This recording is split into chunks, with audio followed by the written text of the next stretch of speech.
¿Sabías que Haití quitó el blanco de su bandera inicial para romper con la esclavitud impuesta por los blancos europeos? ¿Y que el país fue la primera república negra del mundo en independizarse? La fundación de Haití hizo historia a nivel global. Fue el primer país de América Latina en proclamar su independencia, solo por detrás de Estados Unidos, y fue la primera república negra del mundo en la que triunfó una revolución de esclavos. Entonces, ¿qué es lo que ha pasado para que Haití haya pasado de un comienzo tan prometedor a convertirse en un estado prácticamente fallido? Gran parte de culpa la tuvieron las potencias occidentales que boicotearon el comercio con Haití.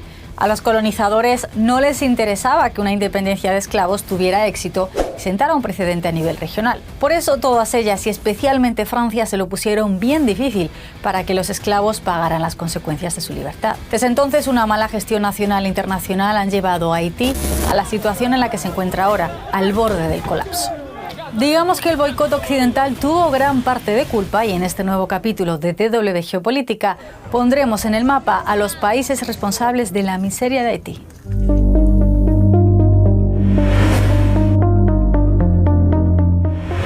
Esto es Haití en la actualidad. Así es como lo ven los pocos turistas ricos de cruceros que se atreven a poner pie en suelo haitiano desde una playa privada en la costa norte.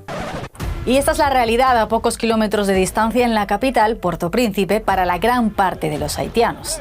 Las calles están controladas por bandas violentas, los precios de los alimentos se han disparado y la mayoría de la gente pasa hambre y miseria. Au moment où je vous parle, à Port-au-Prince, il y a 2 morts. Pas loin de chez moi, il y a 2 morts. Este es Jean Samuel Mentor, un periodista independiente de Haití. Je ne trouve pas vraiment de mots pour décrire la situation que nous vivons. Et les violences sont aggravées et les cas de kidnapping sont explosés en Haïti. Esta es la bandera de Haití, y así era cuando aún se llamaba Saint-Domingue y era colonia francesa. Sí, es la bandera de Francia. Cuando los esclavos negros se liberaron de sus colonizadores franceses, eliminaron la franja blanca simbolizando el fin del poder del europeo blanco. Un poco de blanco reapareció más tarde en la bandera, pero con símbolos haitianos. Empecemos por el principio, o al menos por lo que los europeos consideraban que fue el principio de Haití. En realidad fue Cristóbal Colón el primer colonizador que pisó la isla de La Española. Desembarcó en lo que hoy se llama Mont Saint-Nicolas el 6 de noviembre de 1492, reclamándola para España. Así se convirtió en el primer territorio español del llamado Nuevo Mundo. En aquella época vivían en la isla 500.000 de indígenas. A mediados del siglo XVII, la mayoría de los indígenas habían desaparecido. Europa estaba loca por el café y el azúcar, y esta isla caribeña prometía ambas cosas. Francia luchó contra España por el control de la isla. Las dos potencias coloniales acabaron dividiéndola en dos. La colonia española de Santo Domingo es hoy la República Dominicana, y la francesa Saint-Domingue, o el también llamado Santo Domingo francés, se convirtió más tarde en lo que es hoy Haití. Los franceses trajeron esclavos africanos para el trabajo agotador en las plantaciones de caña de azúcar. En 1800, Haití tenía una población de más de 700.000 habitantes. La inmensa mayoría procedía de África Occidental. That was a very, it was kind of a barbarian system. Slaves worked, they were beaten, etc. Robert Fatton es profesor de política en la Universidad de Virginia. Nacido y criado en Puerto Príncipe, Haití ha estado en el centro de sus investigaciones durante décadas. La explotación de esclavos era lucrativa. Saint-Domingue se convirtió en la colonia más rentable de Francia en América. Las plantaciones de mano de obra esclava suministraban aproximadamente el 40% del azúcar exportado a Europa en aquella época. Era un sistema depredador tanto para las personas esclavizadas como para el medio ambiente.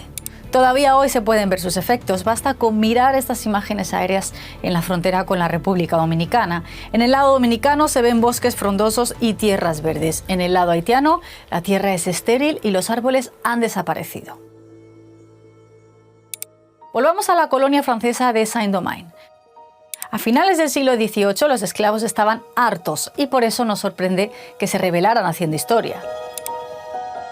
The revolution is something that all Haitians are very proud of. I mean, it persists. I mean, this is one of the, as we say in French, mythe fondateur, you know, the founding myth. And it's one thing that keeps us going. En 1804, Haití se convirtió en la primera república negra del mundo. Hasta aquí todo bien, pero tuvo que pagar por ello un precio demoledor. En primer lugar, el bloqueo. Nadie quería hacer negocios con la nueva nación. La nueva República Negra fue aislada económicamente, rodeada por las colonias de naciones poderosas que utilizaban mano de obra esclava y que temían que sus esclavos también pudieran rebelarse.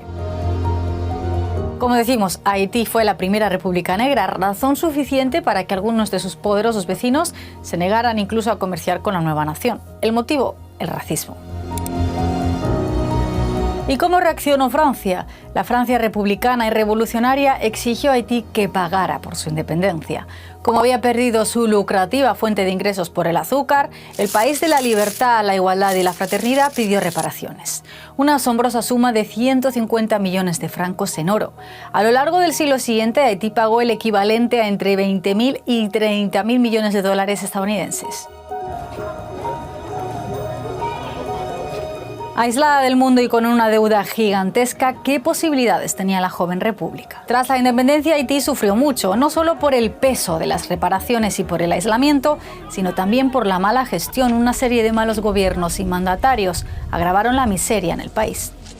I believe that there is such a thing as an opportunistic and ultimately detrimental convergence of interest between the Haitian rulers and the international community. The interest of the Haitians and the interest of the foreign powers is not necessarily the same, but the ultimate consequence of that convergence, opportunistic convergence, is that it is detrimental to the country. Así pues, factores tanto nacionales como internacionales han conducido a la situación devastadora en la que se encuentra Haití.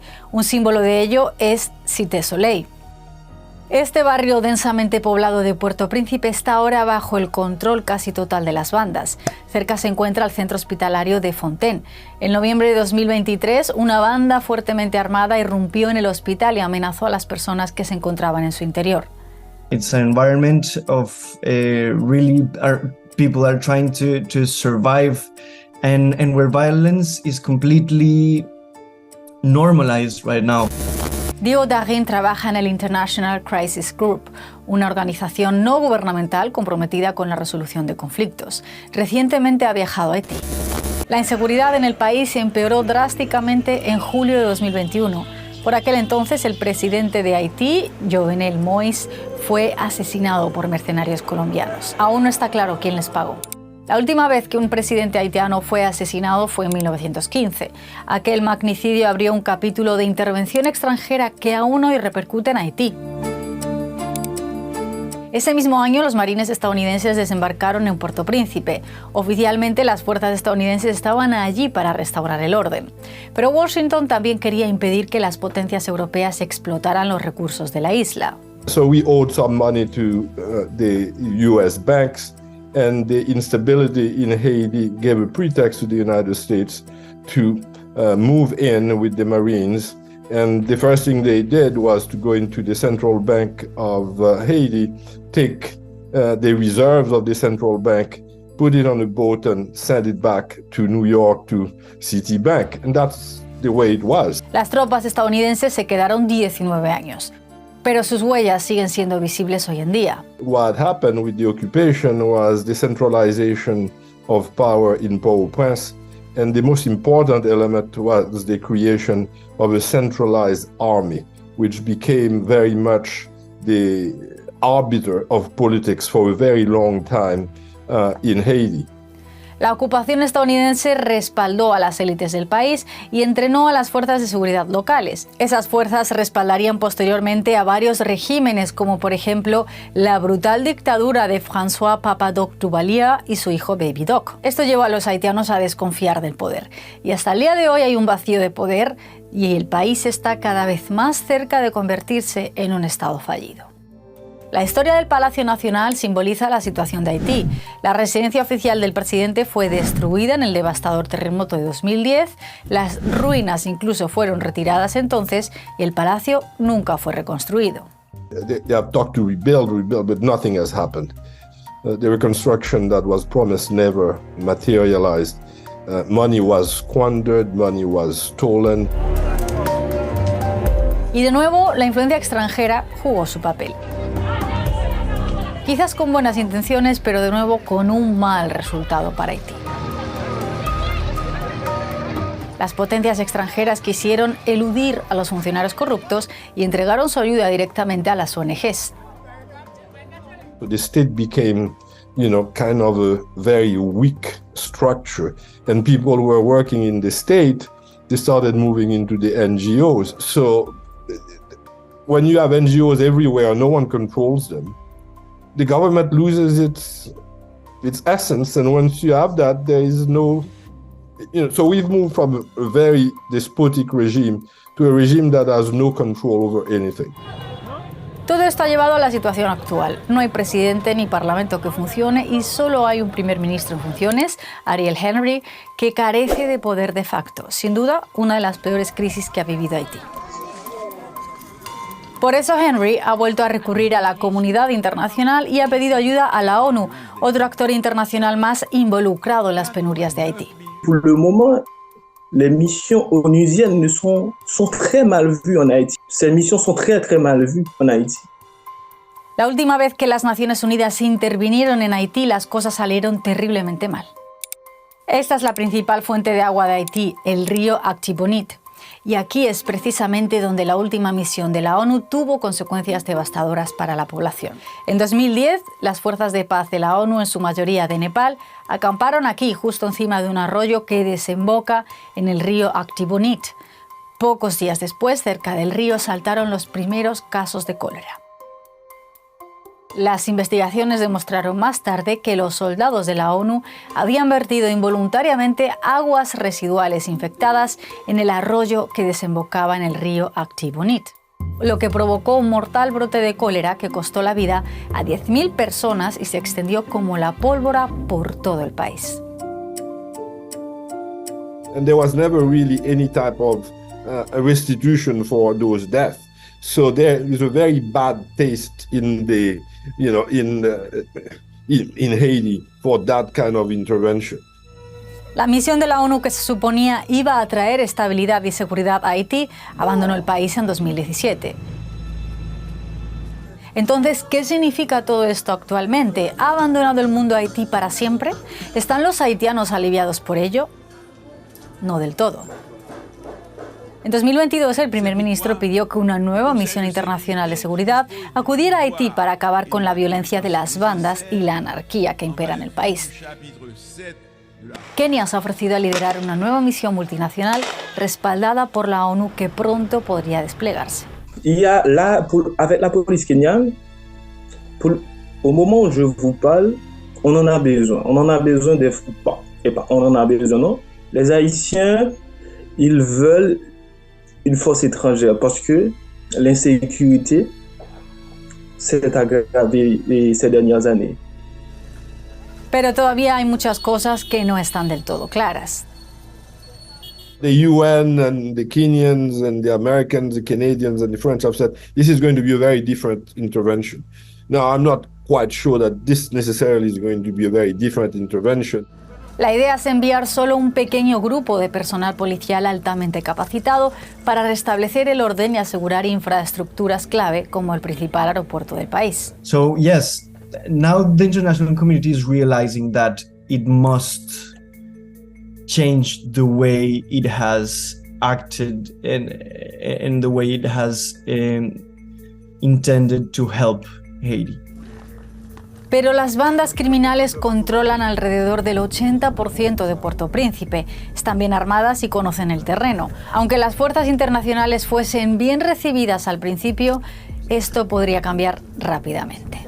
So there might in fact be support for an intervention, but I think that support may be very short-lived if it is not a very effective intervention. In other words, they may welcome them, but if they can't establish order fairly quickly, I think the population would turn against them.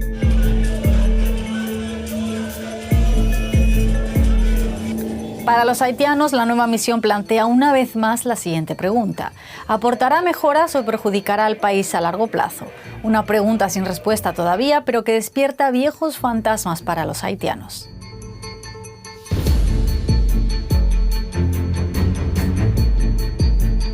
Je pense qu'on a besoin, bon, on le dit souvent, mais je pense qu'on a besoin d'un peu de conscience, d'inspirer de nos aïeux, parce que on n'est pas sans savoir qu'on est la première république noire libre. On a surmonté beaucoup de choses pendant ces 200 ans. Está claro que Haití se encuentra en una situación desesperada y que en su trágica historia Occidente está fuertemente involucrada. También hemos visto cómo los últimos intentos de ayudar al país han fracasado. ¿Qué opinas tú de una nueva intervención externa? Te leemos en comentarios. Nos vemos.